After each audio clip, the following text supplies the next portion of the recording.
महाविकास आघाडी विधान परिषदेची तिसरी जागा लढण्याच्या सध्या तयारीत दिसत आहे।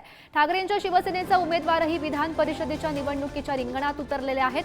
ठाकरेंच्या शिवसेनेकडून विनायक राऊत यांचं नाव सध्या चर्चेत दिसत आहे। लोकसभेला रत्नागिरी सिंधुदुर्गमधून पराभव झाल्यानंतर राजकीय पुनर्वसन आता होणार का हे पाहणं सुद्धा महत्त्वाचं ठरणार आहे।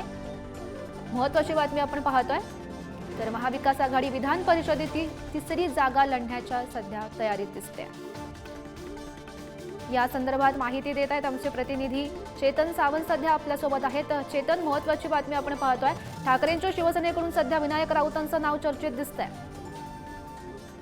नक्कीच, कारण की येणाऱ्या विधान परिषदेच्या ज्या जागा आहेत, या जागा 11 जागा जरी असल्या तरी या जागांचं जर समीकरण आपण पाहिलं तर महाविकास आघाडीमध्ये तीन आमदार विधान परिषदेचे निवडून आणण्यासाठी टोटल जी संख्या आहे ती 69 पाहिजे। मात्र महाविकास आघाडीचे टोटल म्हणजे जे समीकरण होत आहे त्यामध्ये 62 होत आहे, म्हणजे काही मतं कमी पडत आहेत। तरी देखील काल पत्रकार परिषद घेत उद्धव ठाकरे यांनी स्पष्ट सांगितलं आहे की महाविकास आघाडीमध्ये 3 उमेदवार दिले जातात, प्रत्येक पक्षाचा 1 उमेदवार दिला जाईल। त्यामुळे ठाकरे शिवसेनेकडून नेमकं कोण उमेदवार असणार याची चर्चा सुरू झाली आणि आपण पाहिलं असेल तर कोकणामध्ये ठाकरेंच्या शिवसेनेला मोठा फटका पडला आहे।